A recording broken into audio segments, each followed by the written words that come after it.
Good morning all of you. आज की हमारी कंप्यूटर ऑनलाइन क्लास में आप सभी का स्वागत है।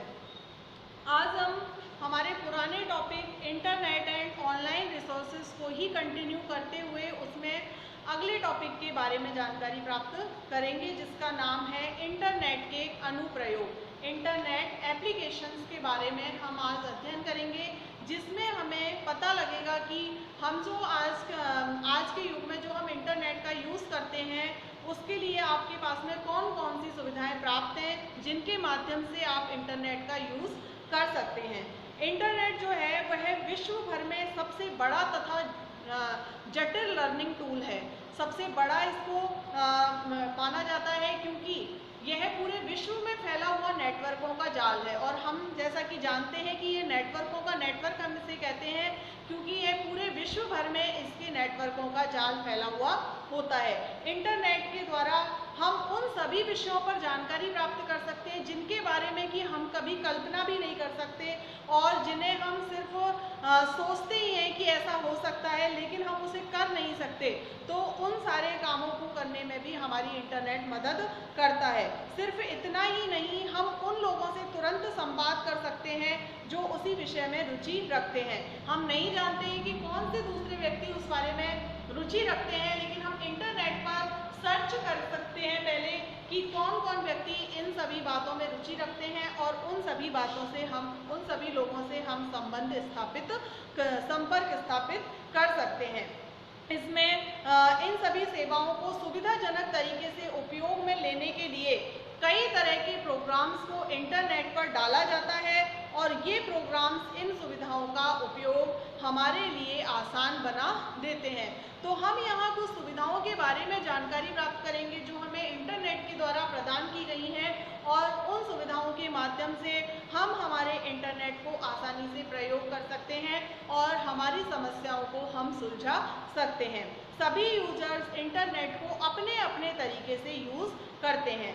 जब हम बिजनेस क्लास में देखते हैं तो बिजनेसमैन उसे अपने व्यापार के बारे में जानकारी प्राप्त करने के लिए इंटरनेट का प्रयोग करता है। यदि विद्यार्थी वर्ग होता है तो वह अपनी एजुकेशन के बारे में नई नई जानकारियां प्राप्त करने के लिए इंटरनेट का प्रयोग करता है। इसी प्रकार यदि कोई कंपनी होती है तो वो कंपनी अपने प्रोडक्ट की एडवर्टाइजिंग, विक्रय, क्रय, प्रोडक्ट्स का वितरण तथा आफ्टर सेल्स सर्विस प्रदान करने जैसी सेवाएं उसके लिए यूज़ उसमें इंटरनेट को करता है। तो इंटरनेट द्वारा विभिन्न वर्गों के लिए विभिन्न प्रकार की सेवाएं उपलब्ध हैं। इन सभी सेवाओं में जो मुख्य सुविधाएं हैं उनके बारे में हम यहाँ अध्ययन करेंगे, जिसमें सर्वप्रथम है www के बारे में मैंने अपनी पुरानी क्लास में, लास्ट क्लास में, पहले की क्लास में भी आपको बताया है कि www क्या होता है। www का पूरा नाम वर्ल्ड वाइड वेब होता है, और इसके जो पेजेस होते हैं वो हाइपर टेक्स्ट मार्कअप लैंग्वेज के अंदर होते हैं, और इसका प्रयोग इंटरनेट में किया जाता है। यह इंटरनेट पर मल्टीमीडिया का अनुभव है। www उन पेजेस का संकलन होता है जिनमें आप उन सभी विषयों को खोज सकते हैं जिनमें कि आपकी रुचि हो। यदि हम संक्षेप में कहें तो world wide web hyper text pages का संकलन है। सेकंड है हमारी सुविधा number 1 www, number 2 email.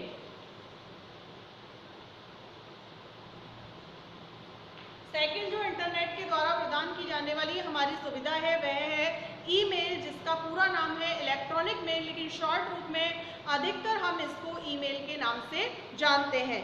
Email internet पर सर्वाधिक उपयोग में ली जाने वाली सुविधा है, और इसके द्वारा एक व्यक्ति विश्व के किसी भी कोने से अपना संदेश दूसरे कोने तक आसानी से पहुंचा सकता है। और सामान्य जो डाक सेवा होती है उसकी तुलना में इसमें जो आने वाला खर्चा है वह भी काफ़ी कम होता है, और अत्यधिक तीव्र गति से हमारा संदेश पहुंचता है। इस पर दूरियों का कोई भी प्रभाव नहीं पड़ता है, यानी कि कितनी भी दूरी पर हो तो ऐसा नहीं है कि ज़्यादा दूरी पर होगा तो उसके आपके पैसे ज़्यादा लगेंगे और कम दूरी पर पैसे कम लगेंगे। जैसा कि हमारा सामान्य डाक सेवा के अंदर होता है, ऐसा नियम ईमेल के ऊपर लागू नहीं होता है। और सबसे बड़ी बात यह है कि जरूरी नहीं कि जब आप किसी को ईमेल भेज रहे हैं तो सामने वाले व्यक्ति को भी ऑनलाइन होना आवश्यक हो, ऐसा जरूरी नहीं होता है। जब भी वह चाहे तभी उस मेल को, जब वह अपना इंटरनेट पर ऑन रहेगा उस टाइम अपने ईमेल को खोलकर उस ईमेल को प्राप्त कर सकता है जिसे किसी दूसरे व्यक्ति के द्वारा भेजा गया है। थर्ड है हमारा FTP।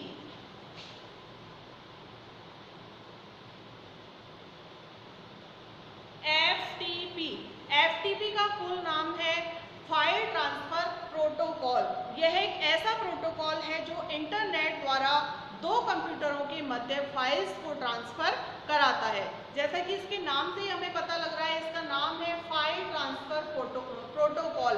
तो ये ऐसा प्रोटोकॉल है जो इंटरनेट द्वारा दो कंप्यूटरों के मध्य फाइल्स को स्थानांतरित करता है। FTP कनेक्शन जो होता है वो दो प्रकार का होता है, एनोनिमियस एंड नॉन एनोनिमियस। इसमें जो दो प्रकार की फाइल्स ट्रांसफर हो सकती हैं, एक तो ASCII और एक बाइनरी।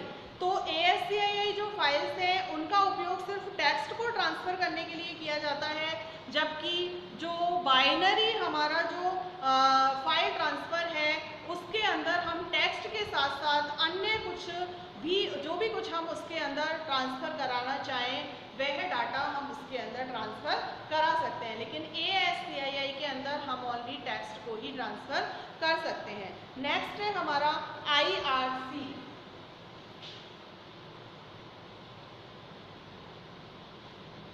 Number 4 IRC।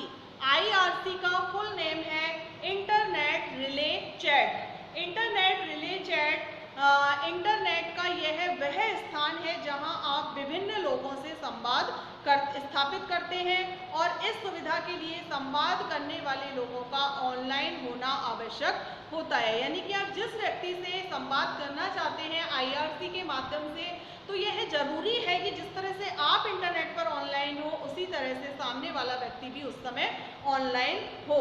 यह आपको पूरे विश्व भर के लोगों से संवाद स्थापित करने की सुविधा देता है और किसी भी विषय पर आप इस तरह का संवाद स्थापित कर सकते हैं। इसमें चैट करते वक्त आपको कुछ मूलभूत बातों का ध्यान रखना होता है। एक तो आप कभी भी अपनी पर्सनल कोई भी जानकारी आप उसके ऊपर नहीं देंगे क्योंकि उसका गलत प्रयोग हो सकता है, और इसमें आप स्वयं के बारे में कोई भी वास्तविक सूचना नहीं दें। किसी भी अनजान व्यक्ति से बात करते समय अपना ईमेल एड्रेस या फ़ोन नंबर इस पर नहीं दें, नहीं तो इससे आपको परेशानी का सामना करना पड़ सकता है। नेक्स्ट है हमारा 5th न्यूज़ ग्रुप।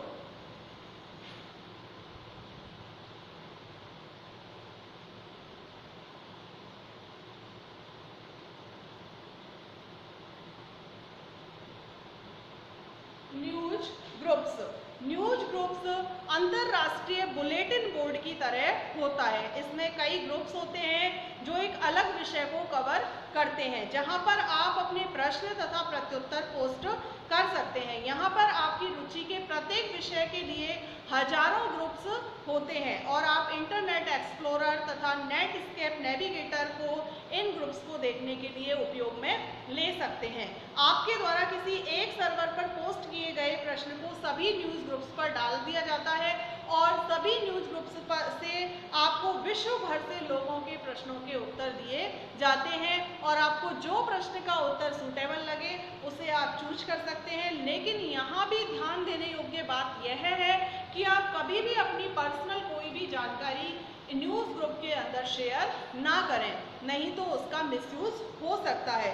इसके अतिरिक्त ऐसे बहुत सारे न्यूज़ ग्रुप्स हैं जिनकी सामग्री बच्चों के लिए उचित नहीं होती है, अडल्ट्स के लिए होती है, बच्चों के लायक वो चीज़ें नहीं होती हैं। इसलिए इसमें आपको इंटरनेट के जो ग्लोबल जो नेचर है उसकी वजह से इस तरह की सामग्री को हमें रोक पाना बहुत मुश्किल होता है, इसलिए इसे बच्चों की पहुंच से हमें दूर रखना चाहिए। नेक्स्ट है हमारा टेलनेट।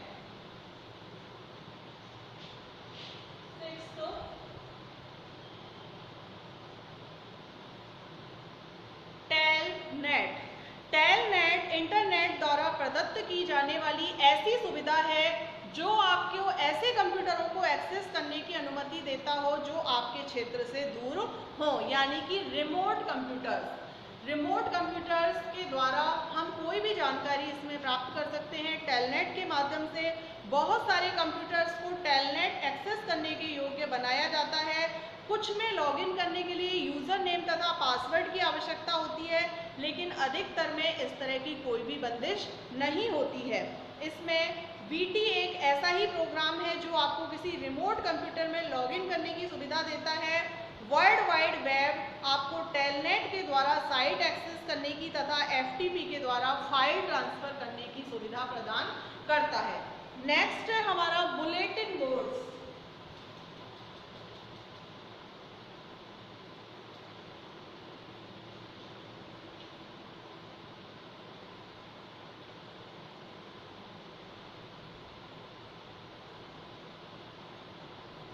Bulletin boards.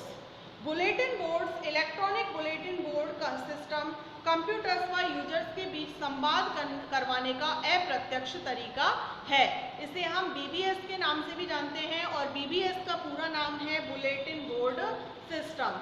BBS का अर्थ एक ऐसे कंप्यूटर से है जिसमें मॉडेम के साथ ही ऐसा विशेष सॉफ्टवेयर होना चाहिए जो कंप्यूटर यूजर्स को उस सिस्टम को ईमेल संदेशों को प्रेषित या प्राप्त करने तथा अन्य कंप्यूटरों फाइलों को एक्सेस करने की सुविधा प्रदान करे।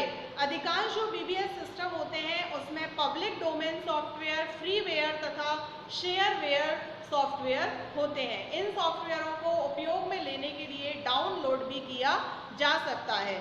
इसमें यदि हम इसमें जो कुछ खास नाम आए हैं उनके बारे में हम जानकारी प्राप्त करेंगे, जैसे कि public domain software. Public domain software वे सॉफ्टवेयर होते हैं जिन पर की कोई कॉपीराइट नहीं होता है तथा जिन्हें कोई भी कॉपी कर सकता है। कॉपीराइट ना होने का मतलब है कि कोई भी व्यक्ति उन्हें कॉपी उसमें से कर सकता है। और फ्रीवेयर्स वे सभी सॉफ्टवेयर होते हैं जिन पर कॉपीराइट होने के कारण आप इन्हें बेच नहीं पाते हैं, यानी कि उन्हें कोई भी कॉपी नहीं कर सकता है क्योंकि उन पर कॉपीराइट्स होते हैं। हालांकि इन्हें आप फ्री में स्वयं के काम में ले सकते हैं वो। और थर्ड है हमारा शेयरवेयर। तो शेयरवेयर की श्रेणी में वे सभी सॉफ्टवेयर आते हैं जो कॉपीराइटेड होते हैं।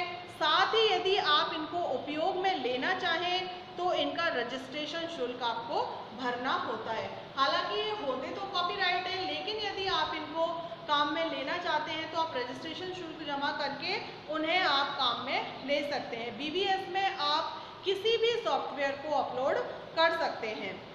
नेक्स्ट है हमारा चैनल्स।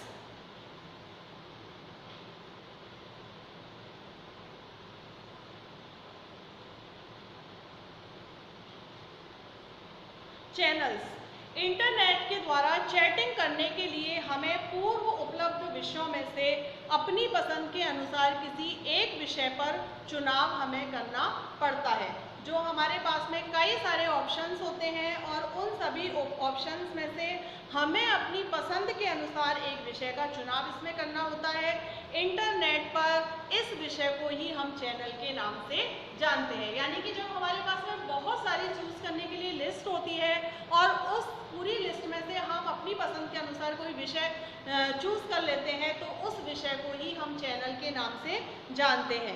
कोई भी व्यक्ति सिर्फ अपने चैनल पर उपस्थित लोगों से ही बात इसके अंदर कर सकता है। तो चैनल्स के माध्यम से हम अपने चैनल पर उपस्थित लोगों से बात भी कर सकते हैं। नेक्स्ट है ऑनलाइन सर्विसेज।